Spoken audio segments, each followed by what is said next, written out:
súnmọ́ ẹnu lẹ̀kùn tọ́lọ́run ṣí sílẹ̀ fún wa pé ká bọ́ sínú kọ́ńtírì táwa wà ká kúrò ní Nàìjíríà. Ẹkùn yẹn ti wà níwájú wa tá à ń wò báyìí. Ó kàn ṣíṣẹ̀ díẹ̀ ní ká ṣíṣẹ̀ náà ká débẹ̀ ká débẹ̀ kan ká bẹ̀ wọ̀nyí. Ọlọ́run ti bless nǹkan tá à ń pè. So kò sí ìròyìn mìíràn mọ́ ju wípé the day is coming. The day has more or less come. But we need to take care of àwọn kinní kan kéékèèké. Ó máa ń jẹ́ pé àwọn ọ̀gá tá a ṣe àwọn ọ̀rùbá máa ṣe nígbà tá a bá ti bẹ̀rẹ̀ nìyẹn ká ṣe wọ́n kúrò lọ́nà báyìí. Adẹ̀ ń ṣe gbogbo ẹ̀ ó ń bọ́ sí mo fẹ́ dúpẹ́ lọ́wọ́ àwọn tó ń ṣe gbogbo executive YSDM, World Council YSDM, deputy mi nílé George Akínọlá, George Akínọlá, deputy mi ní diaspora, Káyọ̀dé Ìmọ̀lá, mo kí gbogbo yín o, mo kí secretary general, engineer Adéríbigbé, mo kí gbogbo yín àti gbogbo àwọn leaders YSDM in every state, in every local government area in Yoruba land. Mo kí gbogbo yín o. A ti fẹ́ débi tá à ń lọ kò sí ìròyìn iṣẹ́ náà pọ̀. At least mo lè sọ yẹn. Iṣẹ́ náà pọ̀. Àmọ́ náà tẹ́lẹ̀ pé gbàtà bá ń súnmọ́lé á pọ̀ sí ni. Iṣẹ́ náà wá pọ̀ sí gan-an ni. Mo dẹ̀ dúpẹ́ lọ́wọ́ Ọlọ́run. Mi ò ṣàárẹ̀. Mi ò ṣàìsàn. I'm up to it because it is God's will that we should have our country, and He is our enabler. So, Modupe, there is joy in store for us, joy unlimited in store for us. Lágbára Olódùmarè láìpẹ́ láì jìnnà, a máa dénú joy yẹn. Ẹ ṣé o. Ẹ ṣeun gan-an, Dádì. Ẹ ṣé àdúpẹ́. Bàbá wa Káyọ̀dé Ìmọ̀lá, ṣé ó ní nǹkan tí ẹ fẹ́ fi kún nǹkan tí Dádì sọ? Ẹ bá gbóhùn sókè. Ẹ ṣé gan-an Àjíà Queen Ara.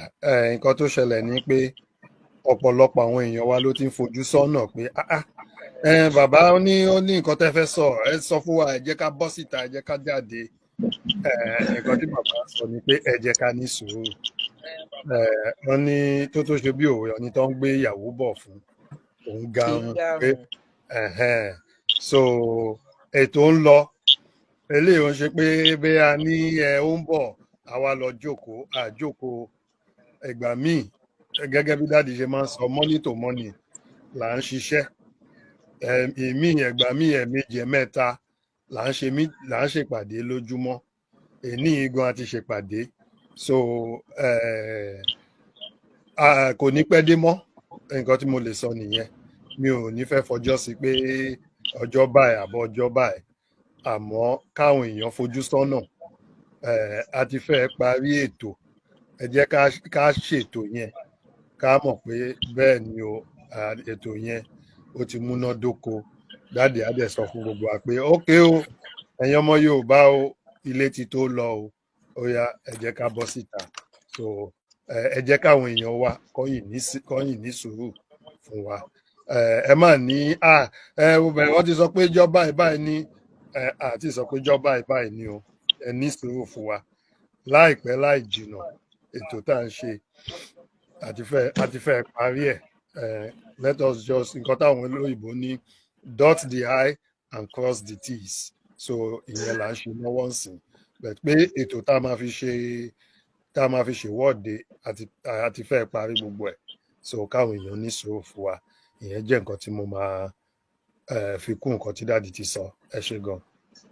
Ẹ ṣeun gan Mr. Káyọ̀dé Ìmọ̀lá ojú òní tì yín wàhálà yín ò ní já sásán a fi àsìkò yìí kí gbogbo àwọn YSDM tó ń ṣe agbátẹrù láti jẹ́ kí ọmọ Yorùbá kó kúrò lóko ẹrú a tún fi àsìkò yìí kí gbogbo àwọn olórí ní gbogbo níjọ wípé wọn kú iṣẹ́ a fi àsìkò yìí a fi kí ọ̀wọ́n motivate nítorí pé wọn ò dákẹ́ àdúrà bí a ṣe ń sọ yìí ní alẹ́ yìí a máa ṣe night vigil láti èní títí di àárọ̀ ọ̀la ní motivate mo kí yín mo kí gbogbo yín ẹ ní agbára ti Ọlọ́run bí ẹ ṣe ń gbárùkù tí ọmọ Yorùbá tẹ́ ẹ̀ sùn tẹ́ ẹ̀ wo tó yẹ pé àdúrà ní gbogbo ìgbà láàárọ̀ lójoojúmọ́ ní Monday to Sunday ní everyday 12 o'clock to 1 o'clock motivate máa wà ńbẹ̀ wọ́n á tún yan ọjọ́ kan pé ká fi ṣe kíni ká fi ṣe night vigil bẹ́ẹ̀ ni wọ́n máa ṣe kan lálẹ́ yìí nísìn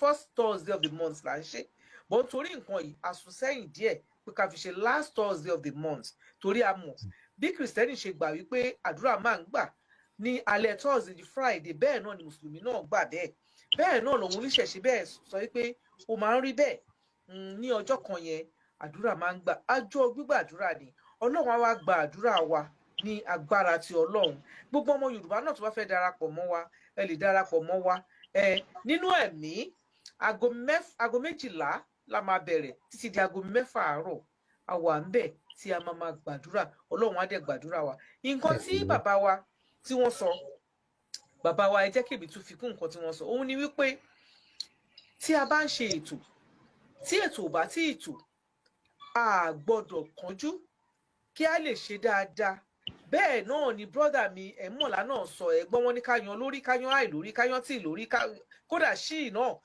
ní èdè Yorùbá káyan nídìí àti káyan nídìí kó lè ṣe kíni kó lè dọ́gba torí pé a fẹ́ jáde lékú lọ́wọ́ a dẹ̀ ní jáde lárùn lọ́wọ́ tá a bá jáde ìwọ́de wa ní wọ́ọ́rọ́wọ́ tá a fẹ́ jáde kí gbogbo ẹ̀ lè tò kó lè tùbà bẹ́ẹ̀ ni gbogbo ẹ̀yin tí ẹ̀ ń kánjú ẹ̀ tún wálẹ̀ a fẹ́ jáde kò sẹ́nì kankan tó dè yín mọ́lẹ̀ kò sí wọ́n dẹ̀ ti ń sọ bàbá òde sọ pé àní jáde a máa jáde tòótọ́ ni wọ́n kàn ò dájọ́ lọ ní ó ti wọlé ẹ rí i pé wọ́n sọ nínú ìjáde wọn kan wípé ó máa wọlé bí olè ni bẹ́ẹ̀ ni ìjọ náà máa wọlé bí ó máa ya ọmọ Yorùbá lẹ́nu ó máa yẹ torí pé a ti súnmọ́ bẹ̀ tán ẹ mọ̀ pé máa sọ pé 80 ní ìsìn àti wà bí 90 something tí a ti súnmọ́ bẹ̀ ẹ fi ọkàn yín balẹ̀ ní agbára ti Ọlọ́run ètò máa tò pẹ̀lú àdúrà torí tá a bá ń ṣiṣẹ́ a máa gbàdúrà ni tá a bá dẹ̀ ń gbàdúrà tá a bá ṣiṣẹ́ mo rò pé àdúrà tá a ń gbà òfo ni so bá Yorùbá máa sọ pé mùsùlùmí á ní ká máa ṣe yá àláwù àdé máa ṣe yá àyásẹ̀ yá àláwù òun ni àdúrà yá àyásẹ̀ ni pé gbogbo ètò tí àwọn YSDM àtàwọn ẹgbẹ́ tó kù tí wọ́n ń tò ẹ̀wọ̀n àtò dáadáa ojú òní tì wá ní agbára ti Ọlọ́run bàbá ẹ tún bá fi ọmọ Yorùbá lọ́kàn balẹ̀ kí ẹ sọ fún wọn wípé kí wọ́n ní sùúrù nígbà tí ẹ bá sọ fún wọn pé kó jáde náà ló máa jáde kí wọ́n má kánjú torí ẹni tó bá kánjú lágbẹ̀ẹ́ gbóná ńkọ́ àjò láhán bí àwọn àgbàlagbà ṣe máa ń sọ ẹ ṣe ẹ bá ń gbóhùn sókè dádì.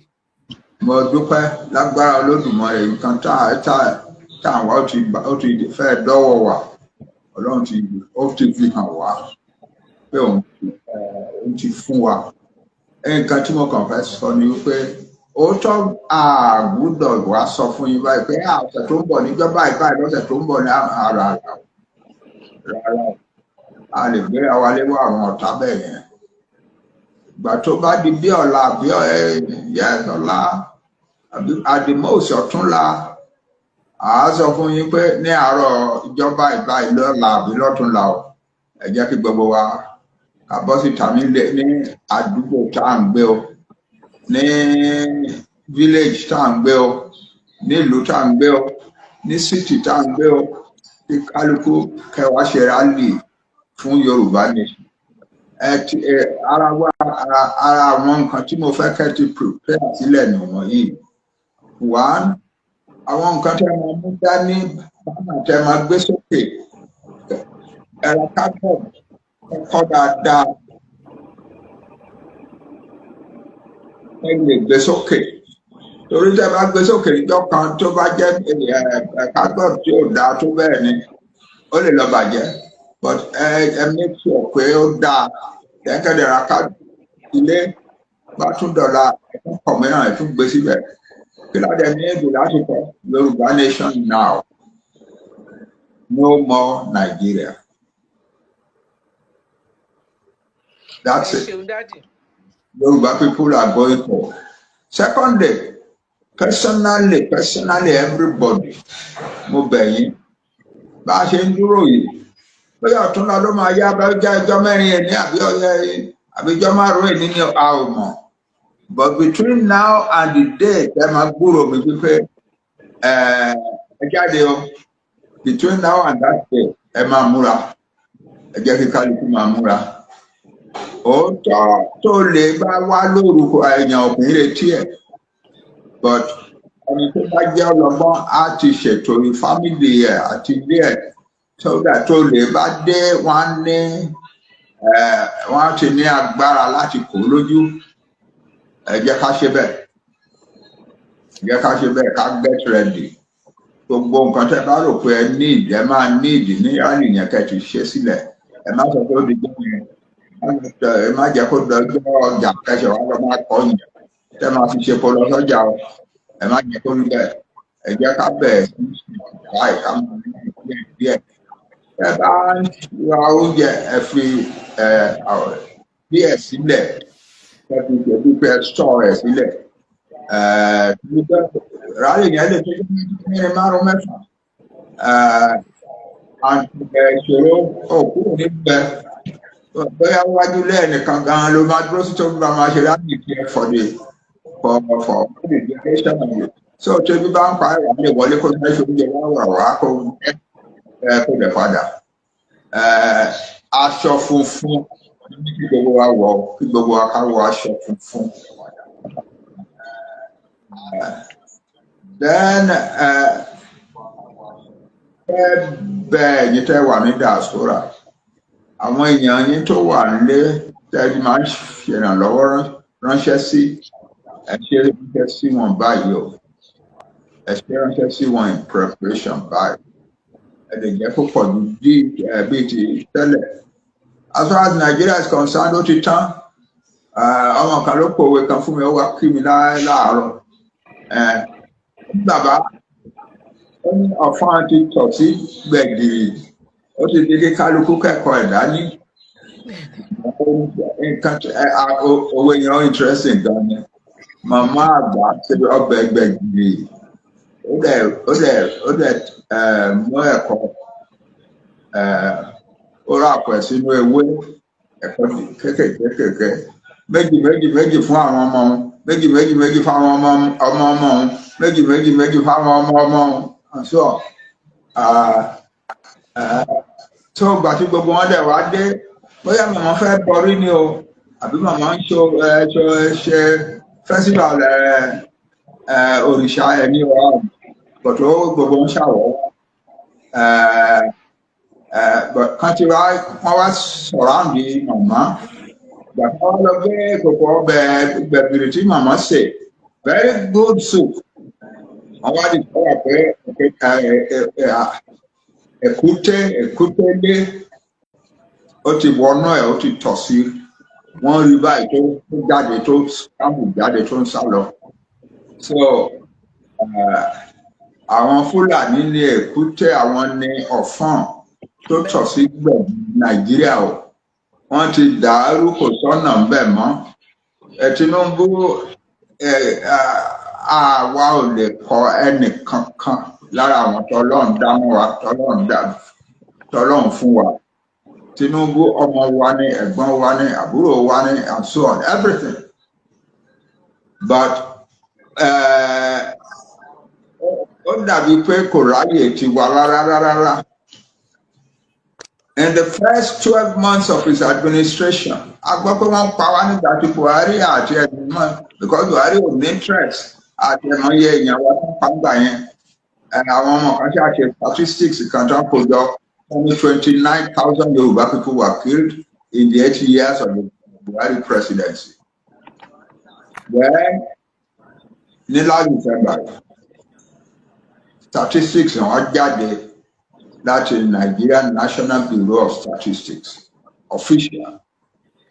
Wípé in the first 12 months of Tinubu's presidency, wọ́n ti pa 15,692 Yoruba people. 15,692. Láàárín ọdún kan lóṣù méjìlá.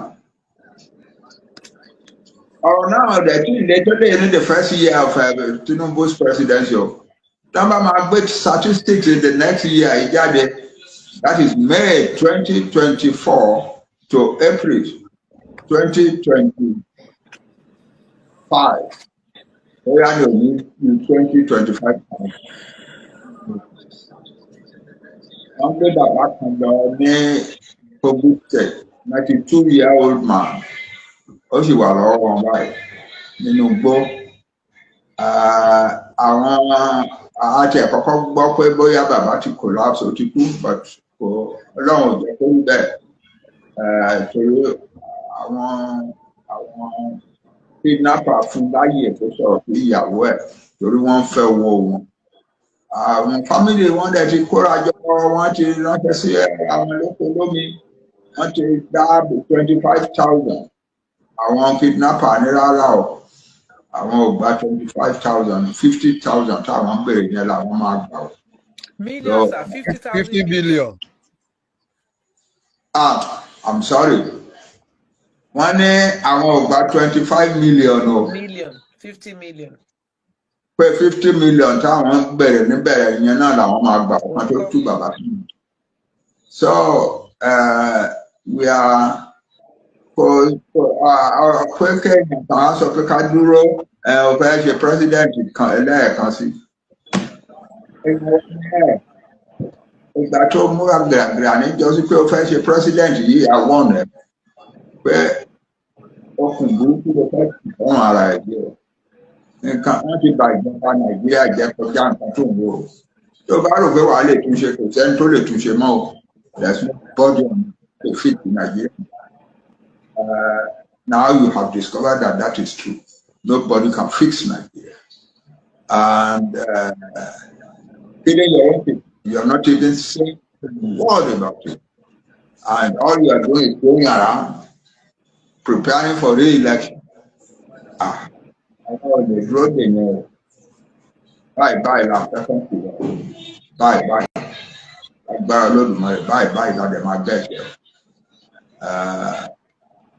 Àwọn ọmọ Oòduà àti kọ́ ẹ̀kọ́ tí wọ́n bá ní àti kọjú sílé kò sí nǹkan tó lè fà á padà sẹ́yìn mọ́.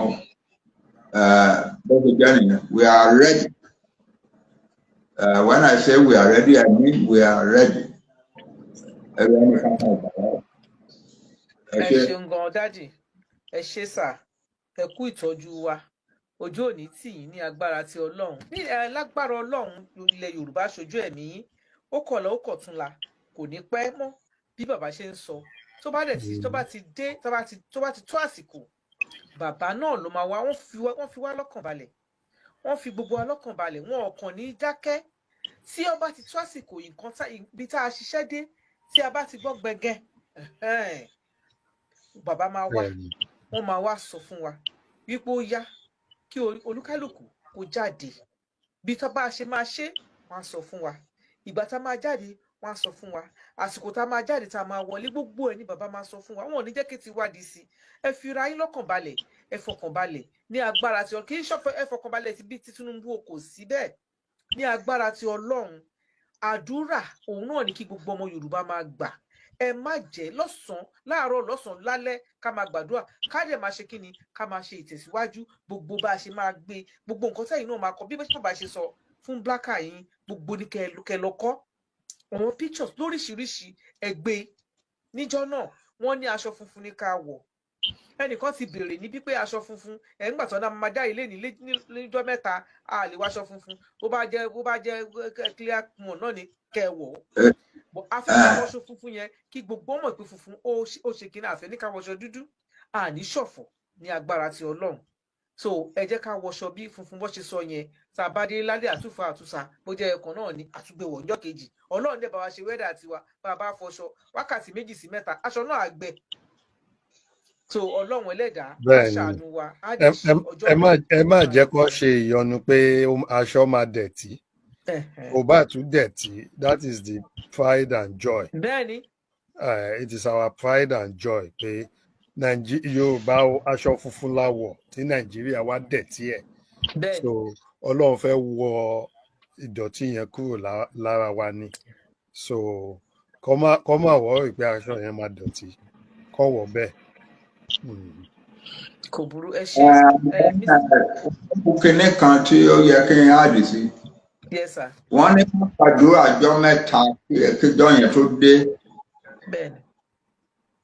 Wọ́n ní ká gbàdúrà kí gbogbo ọmọ Yorùbá ká gbàdúrà ọjọ́ mẹ́ta. Kí ọjọ́ yẹn tó dé. Kó tó dé. Tí èmi bàbá yín máa sọ nípa yẹn báyìí ni wípé tó bá di Monday ká bẹ̀rẹ̀ ká gbàdúrà ká gbàwẹ̀ ní Monday, Tuesday, Wednesday. Ẹ̀yìn ẹ rántí dáadáa o, Monday tó ń bọ̀, Tuesday and Wednesday. Monday, Tuesday, Wednesday. Yeah, Monday, Tuesday, Wednesday. Prayer with fasting. Yeah. Ọlọ́run ti bá wa lóhùn. A fi dúpẹ́ lọ́wọ́ Ọlọ́run. Ó sì tún kú.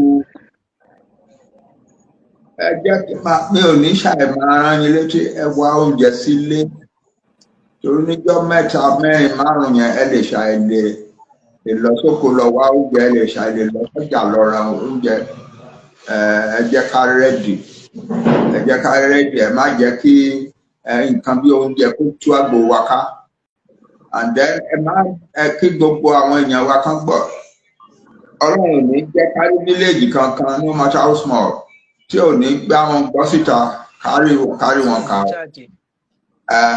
Àwọn onítẹkinọ́lọ́jì wa wọ́n ti ń ṣètò wọ́n ṣe máa ya fọ́tò gbogbo káàkiri nílẹ̀ Yorùbá that day or those days because we want the world to see that the Yoruba people are still towns and villages and demanding their own nation. That is it, but ọ̀rọ̀ àdúrà yẹn ṣe pàtàkì. 3 days, next Monday, next Tuesday, next Wednesday. That's it. Ẹ ṣé o, ẹ kú iṣẹ́.